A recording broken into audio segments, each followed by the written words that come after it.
9 has probably been one of the most requested films for me to review on the channel.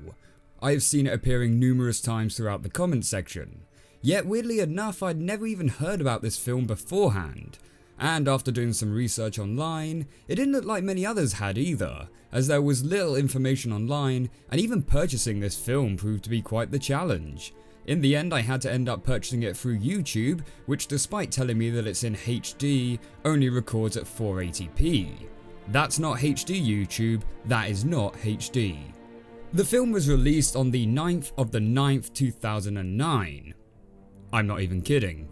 It was directed by Acknew, who actually produced the original short film that this film is based off. The film was also produced by Tim Burton, so you know this film's going to have that typical dark, quirky Burton feel to it.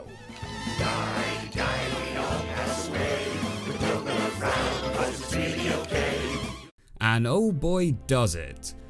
For something that looks like your typical CGI kids film, this is actually pretty dark, with creepy imagery, intense moments of action, and of course, a lot of death. The film takes itself very seriously, and there are rare moments of lightheartedness and comedy. You'll see in the opening 10 minutes as to how the film plays more out like a horror movie than a kids movie. Scenes of suspense coupled with your classic jump scares. And I guess that's not really surprising, as the film is rated at 12. So will this film lead up to the hype my commenters have been building it to? Yeah? Or no?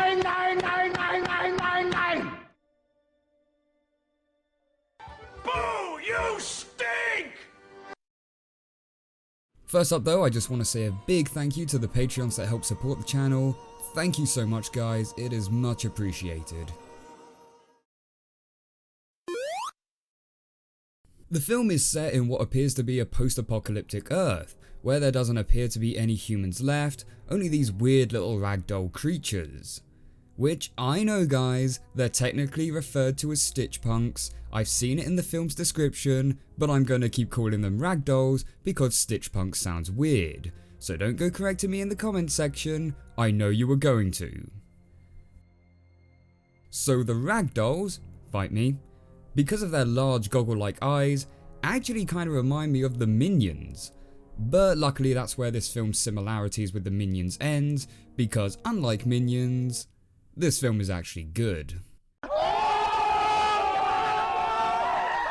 The ragdolls themselves don't have names, but rather go by numbers which they have written on their back. 5, 4, 3, 2, 1. The characters range from 1 all the way up to 9, and the main character we follow is number 9.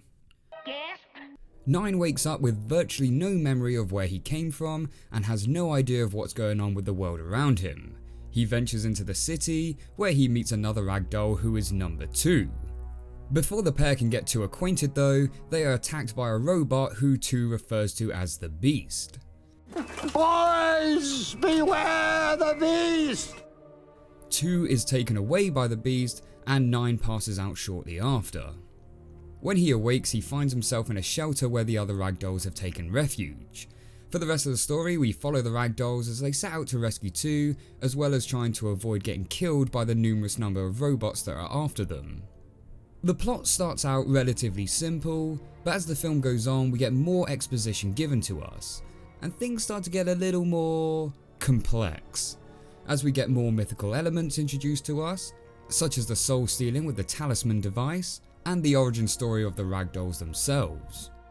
I'm not going to say that all these different story elements were necessarily a bad thing, but it did feel like they were trying to feed a lot of information to the audience a little too quickly, which led to some pacing issues, such as characters managing to cover large distances in a very short space of time. Prime example being when 9 separates from the group to go seek the scientist's workshop. He's like, I have to go find the source, and then literally in the next cut he's there. Like, wow, that was quick.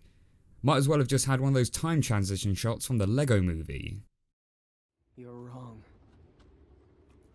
9.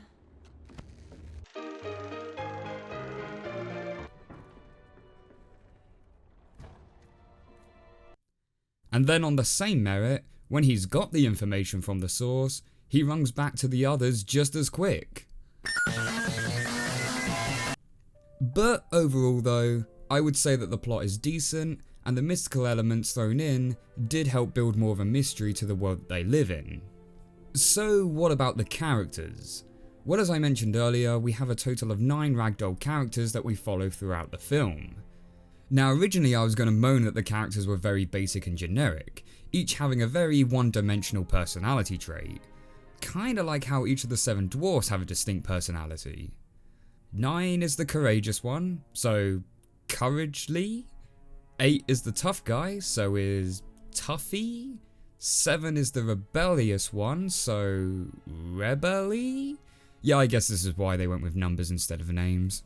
6 is the awkward quirky one, 5 is the friendly nice guy, 4 and 3 are the knowledgeable twins, 2 is clever, and 1 is cowardly with a little bit of villainy as well. But then later on in the film it is explained that the scientists split each of these characteristics into the dolls, so I guess they are meant to have that one distinct trait to them. And yeah, I get that, but it still makes them come across as a bit shallow. The only character I think that was truly interesting was number 1, as he does come across as the generic villain type at the start, but as the film progresses you do see that he does care about the other ragdolls, but he just has a different mentality on how to protect them. And as the story develops, he does start to get a character arc. I suppose though it's also quite fitting that on the scale of things I find to be most interesting character wise, 1 is the best and 9 has to be the worst. Yeah, I know, he's the main character, but let me explain. See, at the start of the film when we're introduced to 9, he has no knowledge of the world he's in, and he is also completely mute. Then soon after it's 2 that actually gives him a voice box, and he just gets this really bland voice. Wait. Almost there. Friend? And I know he's voiced by Eliza Wood and there's nothing wrong with Eliza Wood, but personally I think I would have preferred it if 9 had stayed mute for the entire film, or at the very least been given very limited dialogue, only spouting the odd word or phrase. Having him mute would have made him feel much more relatable to the audience, as he is introduced to this world along with us and has to closely observe the things around him. Plus I think it would have been a great personality trait. Whereas the other ragdolls represent an emotion, 9 could represent action. As he was the last ragdoll to be created by the scientists before dying, it would be like how the scientists finally took action to stop the monster he created. And 9's whole thing could represent that despite being mute, he has the biggest influence because actions speak louder than words. Also making him the perfect opposite to number 1. Who is a very good speaker, but at his core is a coward, so doesn't have the bite to go along with his bark. The moment 9 got his normal voice, he kinda just went from this interesting character to this very generic 101 all-round good guy hero cliche. And on another note, there also seemed to be this bit of a romantic element between 9 and 7, which given the fact that they're created from the same guy's persona, would that class this relationship as incest? Or because they're technically the same person, would it be masturbation? I'm reading into this too much. The animation is a bit of a weird one. For 2009 and for a smaller film company, I'd say they did a pretty decent job. Certainly better than some of the stuff coming out 10 years later, looking at you Watership Down. You're having another one of your nightmares, brother. The backgrounds look nice, the robots' design and how they move looks fantastic, and I like the more subtle things such as how the ragdoll's eyes blink like camera shutters. But the movement of the ragdolls just doesn't seem to be quite right. Almost like there's no real weight to them, they move in a very basic and almost scripted kind of manner. And also when the human characters come on screen, they don't look very good at all. The textures are basic, facial expressions are weak, and their movements are once again quite stiff looking. However, what this film does do well is achieving the apocalyptic feel with its colour palette. There is practically no use of bright colours in this film, giving the world around them a very bleak and lifeless feel to it. The only time we do get colour is when the bright green mystical elements come into play, which offers a nice contrast. And as for the music, though being your typical orchestra, it plays its part well, adding to the dreary and horror-like feel of the world our characters are in. So what are my final thoughts on 9? Well, I know I said the pacing could be inconsistent at times, and that some of the characters could have been improved.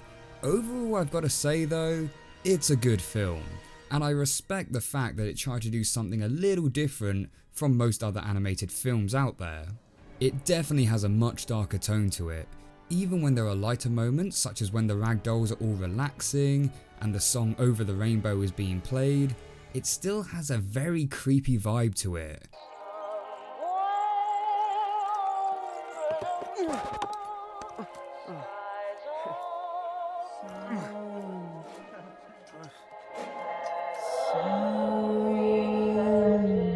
It kind of reminded me of how Salad Fingers sings the same song in the Salad Finger series. Somewhere over the rainbow, skies are blue. Happy song, but really creepy vibe. We do get some pretty intense scenes with a lot of creepy imagery, and the film isn't afraid to show death either.